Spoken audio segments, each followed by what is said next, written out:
Halo guys, balik lagi di channel Bang Di.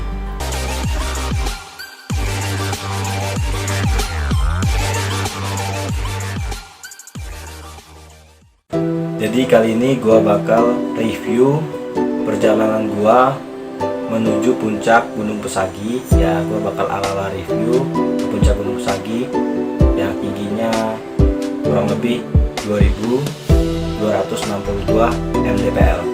Nah, apa sih yang bakal gue review? Yang bakal gue review itu kenapa gue bisa jalan menuju puncak tuh 12 jam gitu. Sebenarnya kenapa? Terus ada apa aja di jalan itu, treknya seperti apa gitu. Nah, jadi kita ini mulai dari kita kan sampainya di Desa Bahwai itu kurang lebih tengah malam, hampir jam 12 malam. Jadi kita nginep dulu di rumah salah satu warga sana, itu Bapak Sulis. Nah, di situ kita nginep, beristirahat di sana.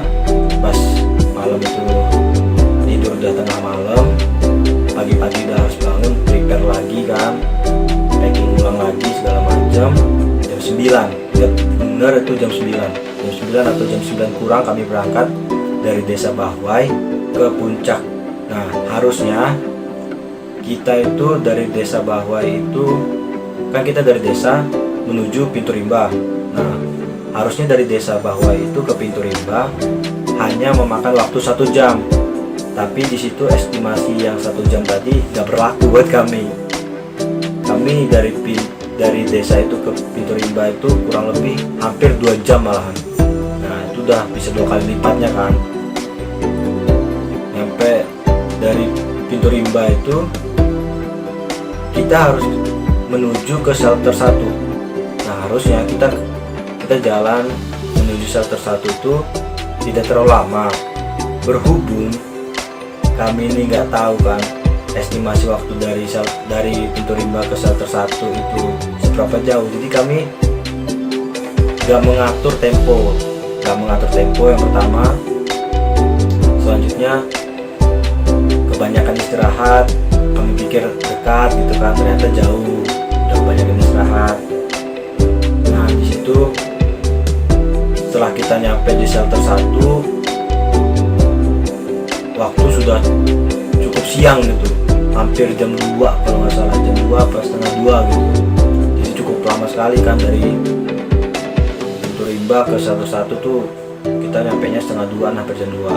Istirahat sebentar di sana, jalan lagi menuju shelter selanjutnya. Oh ya, shelter 1 tuh sebenarnya nggak tahu tuh disebut apa, tapi kita sebutnya shelter 1 karena di situ ada tanah lapang, cukup lapang di tengah hutan rimba itu. Tanahnya cukup lapang, datar, dan biasa dipakai untuk beristirahat sama teman-teman pendaki. Nah, kita lanjut jalan ke shelter 2. Kita sebut aja shelter 2. Di shelter 2 ini ada yang namanya sumber mata air ya. Nah, di situ kita jalan lagi dari shelter 1 ke shelter 2. Waktunya sebenarnya dari shelter 1 ke shelter 2 tuh gak terlalu jauh. Nah, nanti gue jelasin deh kenapa gue bisa bilang itu gak terlalu jauh. Kita kan gak pernah jalan sana, terus kayaknya jauh banget, lelah gitu kan, kebanyakan istirahat ya kan. Nah, fatalnya lagi karena dari shelter 1 ke shelter 2 ini mulai seperti ini jalannya ya kan, walaupun masih standar, udah mulai ada tali. Jadi kita bener-bener pakai tali, tapi dari sini talinya baru satu. Nah, di situ mulai kerasa kaki kram di situ. Pertamanya bukan kram, pegel biasa gitu kan, wajar bikin gue kan jalan, makin lama makin kenceng. Nah, jadi kan terhambat di situ. Gue istirahat, baru balik istirahat gitu. Akhirnya makan waktu yang banyak sekali. Alhasil gue sampai di shelter 2 itu udah asar. Ya, inget bener gue udah asar, sekitar jam setengah 4-an lah. Setengah 4 itu istirahat sebentar, kami makan dulu di sana. Dan di situ kami mulai mencari mata air, karena di situ dari shelter 2 itu ada yang namanya mata air, tapi kita harus turun ke bawah dulu. Nah entahlah, nggak tahu gua karena efek capek aja atau karena gimana ya, kaki gua tadi kram. Ketika gua udah makan terus ketemu sama air gitu kan, sumber air. Sebenarnya kami bawa air, cuman beda gitu loh feelnya. Ketika lo dapet air langsung dari sumber itu beda banget. Dapet air di situ turun, walaupun sebenarnya nggak terlalu susah, nanti ada tempat yang lebih susah lagi. Turun, dapet airnya, cuci muka, seger, luar biasa seger banget. Kayak dapet tenaga baru gitu. Jadi dari shelter 2 itu kita mulai lagi jalan, udah jam 4-an ya. Jam 4-an itu karena istilahnya sebentar aja jalan. Nah di situ mulai tebing-tebing gitu kan, udah mulai ketemu tali yang udah mulai panjang-panjang gitu kan, mulai curam. Dari shelter 2 kita menuju ke Batu Pipi atau Batu Serpih. Gua nggak tahu juga nama pastinya, tapi orang-orang bilangnya antara Batu Pipi kalau nggak Batu Serpih, karena di situ ada batu-batu di dekat jurang gitu. Tapi bagus banget spotnya, bagus banget. Nah di situ kami sampai sana sudah hampir jam 5 lewat lah, jam 5, tapi kurang lebih jam 5. Jadi start kami tadi jam 4-an, hampir jam 4 ya. Kami start tadi jam 4-an dari shelter 2 nyampe sana kurang lebih jam 5 lewat lah, jam 5 hitungannya jam 5. Nah di situ kita menikmati, bener-bener menikmati tempat gitu kan, menikmati luar biasa banget. Di situ mulai kelihatan gitu kan pemandangan yang sangat indah dari ketinggian sekian. Gue nggak tahu tuh ketinggiannya berapa, tapi luar biasa. Ditambah kabut-kabut gitu kan. Nah karena terlena dengan keindahan alam yang begitu luar biasa di situ melalui Batu Pipi ya, kami mengabadikan dengan foto-foto dan segala macam. Kami lupa perjalanan kami itu masih jauh. Akhirnya kami jam hampir setengah 6 ya, hampir jam 6 malahan. Pokoknya kami jalan itu belum gelap, tapi udah mulai ini ya, udah mulai sore banget jalan. Ternyata dari batu itu mulai memasuki pohon-pohon dan hutan-hutan lumut. Dimana menuju hutan lumut itu kita sudah mulai menggunakan tali yang ya gitulah, dan tebing-tebing yang kanan kirinya jurang. Luar biasa banget pokoknya. Jalan kami ya, namanya badan kerasa lelah, kerasa letih gitu kan. Terlebih buat kami nih para pemula. Sebenarnya nggak semuanya pemula, ada kawan gue yang sudah pernah naik di gunung-gunung lain, tapi kalau di Pesagi baru. Nah buat gue dan beberapa kawan gue yang lain, kan kami berenam, itu pemula banget, dan langsung dihantam ke Pesagi yang luar biasa, yaitu atapnya Lampung. Kebayang masih jauh enggak gitu. Sebenarnya salah, kita nggak boleh mikir kayak gitu kalau lagi daki, karena itu suges buat kita semakin capek gitu. Jalan dan tibalah maghrib.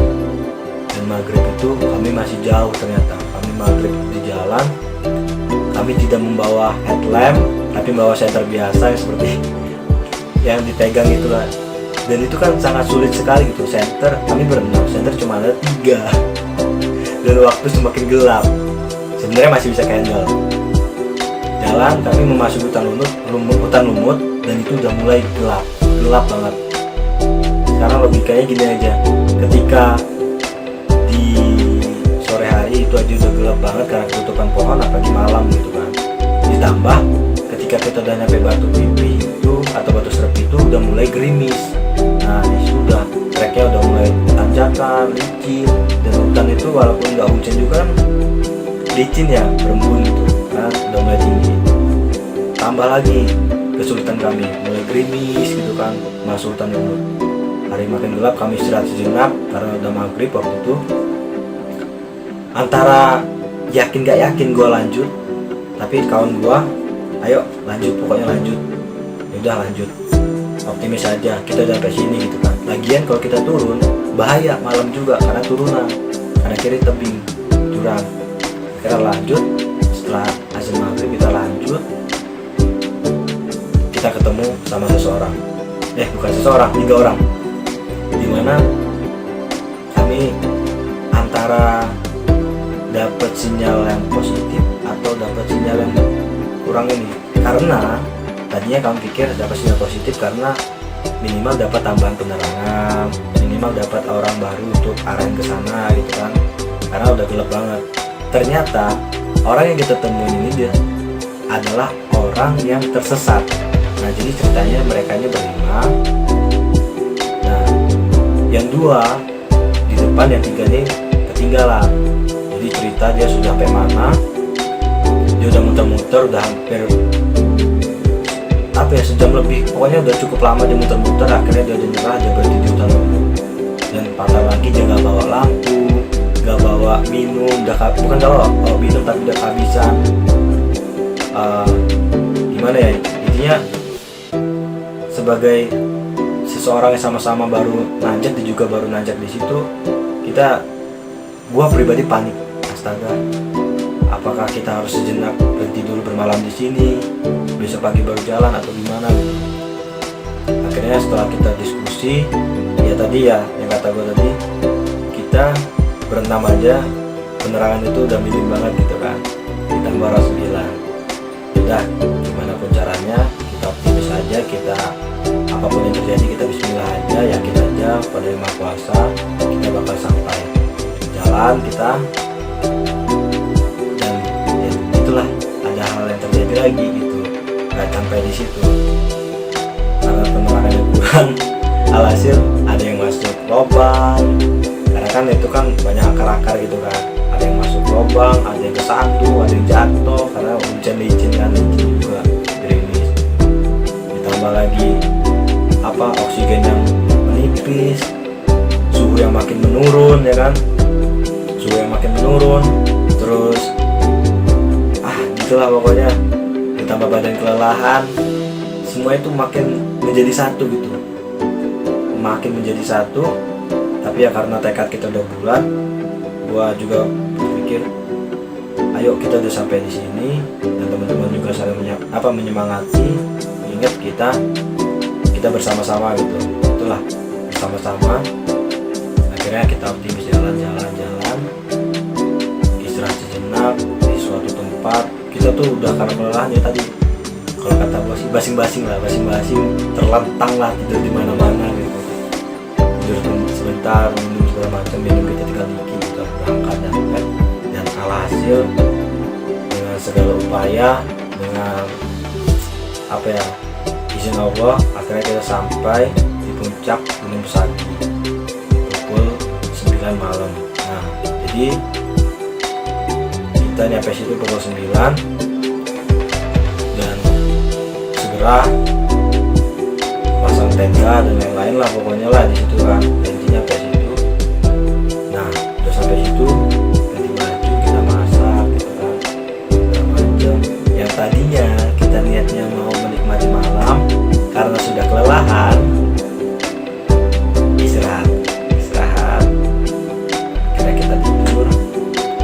Jadi yang gue simpulin, kenapa gue bisa 12 jam nyampe situ, karena pertama, gue ini pendaki baru.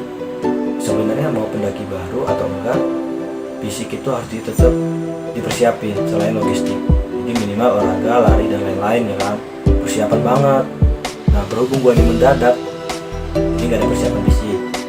Sekuat-kuatnya lo kalau gak ada persiapan fisik, ya bahaya gitu kan. Terus yang kedua, gue ini pemula, langsung dihantam sama Gunung Pesagi yang sejatinya atapnya Lampung. Ditambah trek yang luar biasa, cuacanya kurang mendukung, terus ya gitulah pokoknya. Kebanyakan berhenti, kebanyakan nyantai, pikir kita sudah deket, ternyata masih jauh. Jadinya luar biasa, 12 jam udah. Alhasil nyampe situ udah kita tidur istirahat. Paginya kita ya seperti orang-orang kan, kita foto-foto menikmati pagi dan lain-lain, lalu logistik, masak ya kan. Nah, di sini ada di puncak tuh ada namanya Sumur 7 sama Pancur Mas.